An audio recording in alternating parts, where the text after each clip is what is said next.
Di narasi DL, setiap kisah adalah potongan misteri yang mungkin pernah terjadi atau mungkin sedang terjadi di antara kita. Jadi sebelum cerita ini dimulai, pastikan kalian berada di tempat yang nyaman karena kisah malam ini mungkin akan membuat kalian melihat malam dengan cara yang berbeda. Malam itu seharusnya menjadi malam yang biasa saja. Tidak ada firasat buruk, tidak ada tanda aneh yang menyuruhku berhati-hati. Aku hanya ingin pulang ke kampung halaman untuk menghadiri pernikahan kakak perempuanku. Namaku Raka, seorang perawat yang bekerja di sebuah rumah sakit. Karena jarak rumah cukup jauh dari tempat kerja, aku memilih tinggal di sebuah kamar kos kecil yang tidak terlalu jauh dari rumah sakit. Di kamar sebelahku tinggal seorang teman bernama Dimas. Kami cukup akrab karena sering berbagi cerita ketika pulang kerja. Kadang kami makan bersama di warung dekat kos, kadang hanya duduk di teras sambil minum kopi dan bercerita tentang pekerjaan yang melelahkan. Malam itu, aku baru saja selesai dari rumah pamanku. Ada sebuah titipan dari beliau yang harus kubawa pulang ke kampung. Ketika aku pamit keluar dari rumahnya, jam sudah hampir menunjukkan pukul 10 malam. Aku berjalan cepat menuju terminal dengan harapan masih bisa mengejar bus terakhir menuju kampung. Perjalanan menuju terminal sebenarnya tidak terlalu jauh. Tetapi ketika sampai di sana, perasaanku mulai tidak enak. Terminal memang masih terlihat hidup. Beberapa warung kecil masih buka menjual makanan dan minuman. Beberapa orang masih berlalu lalang seperti penumpang yang sedang menunggu kendaraan. Namun ketika aku melihat jalur bus yang biasanya menuju kampungku, tempat itu kosong sama sekali. Aku duduk di pinggir trotoar sambil menyalakan sebatang rokok. Asapnya mengepul perlahan di udara malam yang dingin. Dari tempatku duduk, aku bisa melihat deretan jalur bus yang berjajar. Tetapi jalur yang biasanya dipenuhi bus menuju kampungku benar-benar kosong.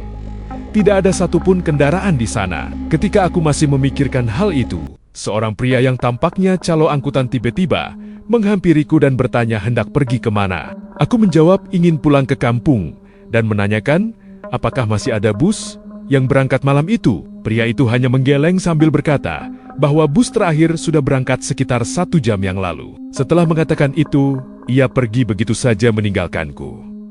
Aku menghela napas panjang. Rasanya sedikit kesal karena terlambat beberapa saat saja bisa membuatku kehilangan bus terakhir. Namun, aku belum menyerah. Aku masih ingin mencoba mencari kendaraan lain. Beberapa menit kemudian, aku berjalan keluar dari area terminal dan berdiri di pinggir jalan. Biasanya, ada mobil travel atau kendaraan omprengan yang lewat membawa penumpang ke arah kampungku. Tempat itu cukup gelap, hanya diterangi lampu jalan yang redup. Sesekali kendaraan melintas dengan lampu yang menyilaukan mata. Waktu terus berjalan dan tanpa terasa jam sudah menunjukkan pukul 11 malam. Aku mulai merasa gelisah. Aku mengeluarkan ponsel dan mencoba membuka media sosial untuk mengalihkan pikiran. Tetapi tiba-tiba sinyal internet menghilang. Aku mencoba memeriksa ulang, tetapi bukan hanya internet yang hilang, bahkan sinyal telepon juga tidak ada sama sekali. Aku menghela napas kesal dan memasukkan kembali ponsel ke dalam saku celana. Tanpa sadar, aku mulai memperhatikan keadaan sekitar.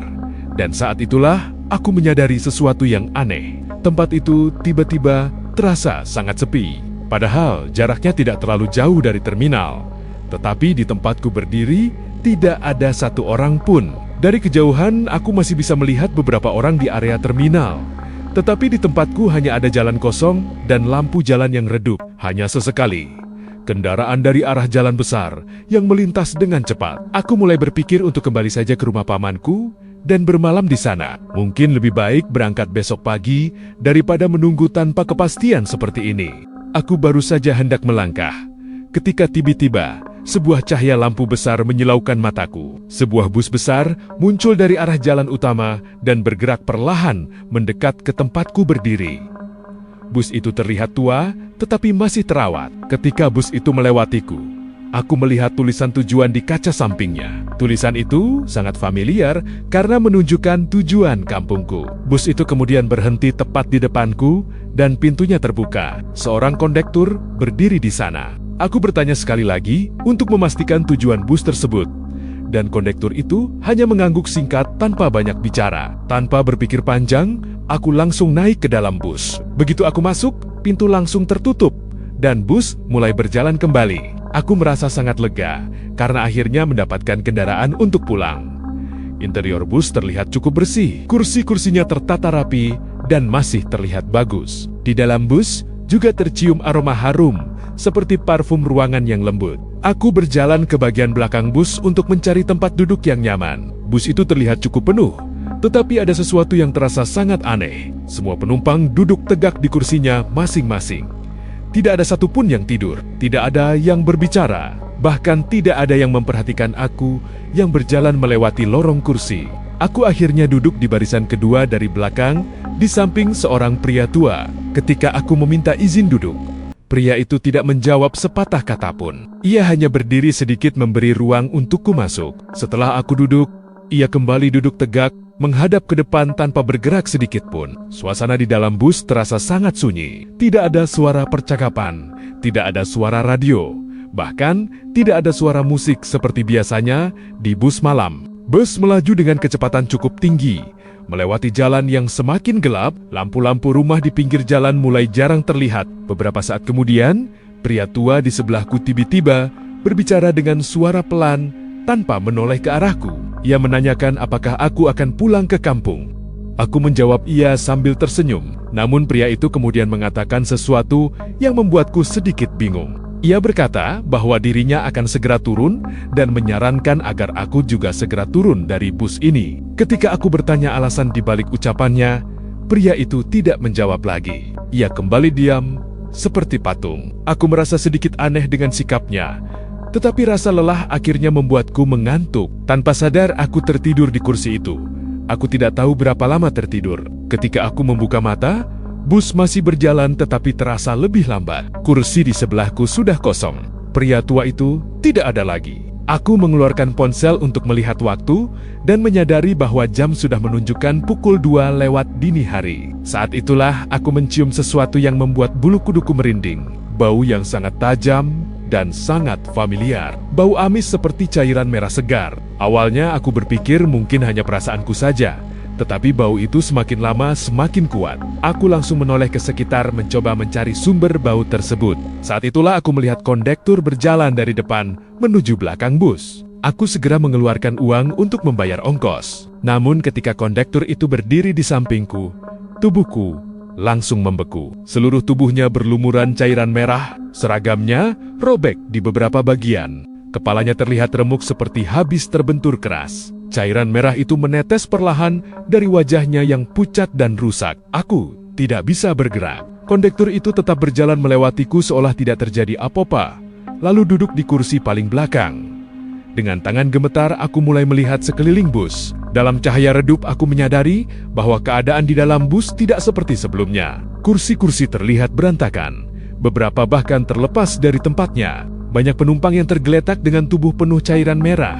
Beberapa tubuh bahkan tidak utuh. Pemandangan itu benar-benar seperti sebuah kecelakaan bus yang sangat mengerikan. Tubuhku langsung gemetar hebat. Aku berdiri sambil memeluk tas yang kubawa lalu berjalan menuju pintu depan. Aku harus keluar dari bus ini secepat mungkin. Ketika sampai di depan, aku melihat sopir bus dan pemandangan itu membuatku hampir pingsan. Tubuh sopir itu juga dipenuhi cairan merah dengan wajah yang hancur, tetapi tangannya masih memegang kemudi dan matanya tetap menatap lurus ke depan seolah masih mengemudi. Dengan suara gemetar aku memohon agar bisa turun dari bus itu. Namun sopir tersebut tidak memberikan reaksi apapun. Tiba-tiba dari arah belakang terdengar suara tangisan dan jeritan yang sangat menyeramkan.